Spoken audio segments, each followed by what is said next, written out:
নমস্কাৰ সকলোকে GRC Assam চেনেললৈ স্বাগতম। আমাৰ পৃথিৱীত থকা সকলোবোৰ বস্তুৱেই সাধাৰণ অৱস্থাত থাকে।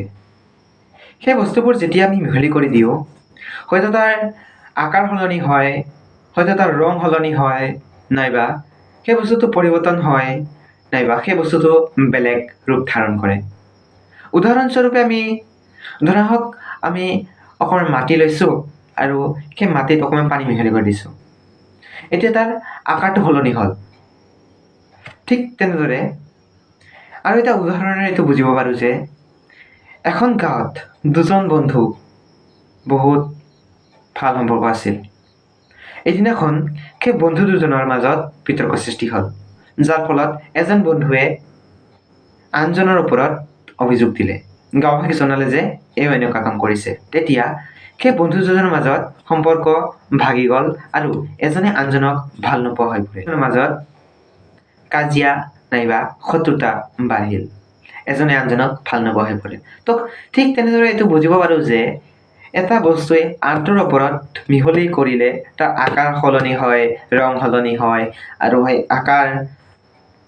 আকাৰটো বেলেগ ৰূপ ধাৰণ কৰে। তেনেকুৱা ধৰণৰ সাধাৰণভাৱে বুজাবলৈ গৈ আছোঁ। পোনপ্ৰথমে মই এডাল মমবাতি লৈছোঁ, গটা অৱস্থাত থকা এডাল মমবাতি, আৰু এতিয়া এই মমবাতিডাল নৰ্মেল পানীত ডুবাই দিছোঁ। কিবা পৰিৱৰ্তন হ'ব নেকি প্ৰথমতে এইটো আমি নিৰীক্ষণ কৰি লওঁ। ইয়াত পানী ঢালি দিছোঁ। পানী ঢালাৰ পিছত দেখিবলৈ পাইছোঁ একো পৰিৱৰ্তন হোৱা নাই। আৰু যদি আমি এতিয়া এই মমবাতিডাল জুলীয়া অৱস্থাত পৰিৱৰ্তন কৰিম, জুলীয়া অৱস্থাত পৰিৱৰ্তন কৰি তাত পানী ঢালি দিম, তেতিয়া কি পৰিৱৰ্তন হয় তাক আমি নিৰীক্ষণ কৰিম। তো আহক এতিয়া এই বস্তুটো পৰীক্ষা কৰোঁ। সেই পৰীক্ষাটো কৰিবলৈ যাব লাগিব আমি প্ৰথমে বাহিৰলৈ, কাৰণ সেই দুটা মিহলি হোৱাৰ পিছত কেনেধৰণৰ কি হয় আমি একো নাজানো। যদি সেই দুটা মিহলি হোৱাৰ পিছত ডাঙৰ অগ্নিকাণ্ডৰ সৃষ্টি হয়, আমি নাজানো যে সেই দুটা মিহলি হোৱাৰ পিছত কি হ'বলৈ গৈ আছে। তো আমি বেছি ৰিস্ক নলৈ আমি সেই কামটো বাহিৰত গৈ কৰি আছোঁ। আপোনালোকে এনেকুৱা ধৰণৰ ভিডিঅ'বোৰ চাই ঘৰত কৰিবলৈ চেষ্টা নকৰিব, তেতিয়া ভুলে ঘৰৰ ৰূপ ধাৰণ কৰিব পাৰে। আপোনালোকক দেখুৱাবলৈ বহুত দূৰৰ পৰা নিৰীক্ষণ কৰিহে এই কামবোৰ কৰা হয়।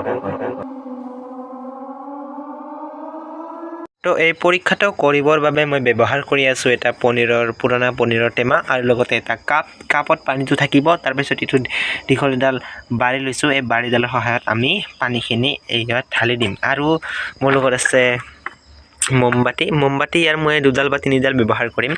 ইয়াত মই মমবাতিখিনি দি দিম। দিয়াৰ পিছত সেইটো মই গৰম কৰিম। তো এই পৰীক্ষাটো মই মুকল ঠাইত কৰিব গৈ আছোঁ।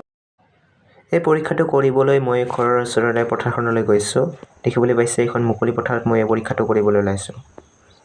এতিয়া আমি এই মমবাতিখিনি গলাবলৈ মই জুই লগাই লৈছোঁ। জুই লগাই এইটো পনীৰৰ টেমাটো মই ইয়াত দি দিম। এটা মই চিম্পল বুদ্ধি খটুৱাই লৈছোঁ যে ইয়াত মই এডাল ল দি দিছোঁ। তাৰপিছত এই পনীৰৰ টেমাটো মই ইয়াত এনেকৈ বহাই ইয়াত মমবাতিখিনি দি দিম আৰু সেই উত্তপ্ত অৱস্থাত পৰিস্থিতিতে মই পানীখিনি ঢালি দিম। এতিয়া কি হয় আপোনালোকক দেখুৱাম। এতিয়া আমাৰ মমবাতিখিনি গলিবলৈ আৰম্ভ কৰিছে, দেখিবলৈ পাইছে। এতিয়া এই এক্সপেৰিমেণ্টটো কৰোঁতে মোৰ ৰাতি হৈ গ'ল। সময়ৰ অসুবিধাৰ বাবে মই কৰিব নোৱাৰোঁ সঠিকমতে। তো মই কৰিলে মই নিজে এটা শিক্ষা লাভ কৰোঁ আৰু এই শিক্ষাটো লাভ কৰি আপোনালোকক মই দেখুৱাবলৈ চেষ্টা কৰোঁ। তো একো নাই, ৰাতি হৈ গ'ল। এতিয়া মই এই কেমেৰাটো মই ছেটআপ কৰি থ'ম আৰু এতিয়া মই ইয়াত পানী ঢালি দিম। মমবাতিখিনি গলিবলৈ এনেকৈ তলত জুই দিব লাগিব। জুই দিয়াৰ ফলত মমবাতিখিনি গলিবলৈ আৰম্ভ কৰিছে। যেতিয়ালৈকে মমবাতিৰ ওপৰেৰে ধোঁৱা নোলায় বা মমবাতিত জুই নালাগে, তেতিয়ালৈকে আমি নিৰীক্ষণ কৰি থাকিব লাগিব। যেতিয়া মমবাতিখিনিত জুই লাগিবলৈ ধৰে, তেতিয়া আমি সেই পাত্ৰটোত পানী ঢালি দিম আৰু দেখিম কি হয়। এতিয়া দেখিছে পানী দিয়াৰ লগে লগে মমবাতিখিনি এনেকৈ জ্বলি উঠিছে।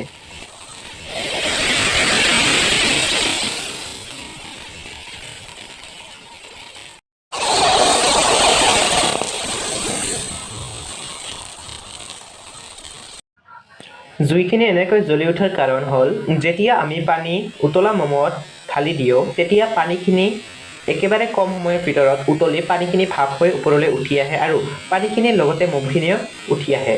উতলা মমখিনি অক্সিজেনৰ সংস্পৰ্শলৈ অহাৰ লগে লগে প্ৰকাণ্ড জুই এটাৰ সৃষ্টি হয়। যিহেতু মম পেৰাফিনেৰে বনোৱা হয়, যি নেকি এটা হাইড্ৰ'কাৰ্বন। য'ত থাকে হাইড্ৰজেন আৰু কাৰ্বনৰ কণিকা। আপোনালোকে যদি এই ভিডিঅ'টো চাই ভাল পালে তেন্তে লাইক কৰক, শ্বেয়াৰ কৰক, আৰু যদি আপোনালোকে এনেকুৱা ধৰণৰ ভিডিঅ'বোৰ চাই ভাল পায় তেন্তে এই চেনেলটো ছাবস্ক্ৰাইব কৰক। ভিডিঅ'ত যদি মোৰ কিবা ভুল হৈছে মোক তলত কমেণ্ট কৰি জনাওক।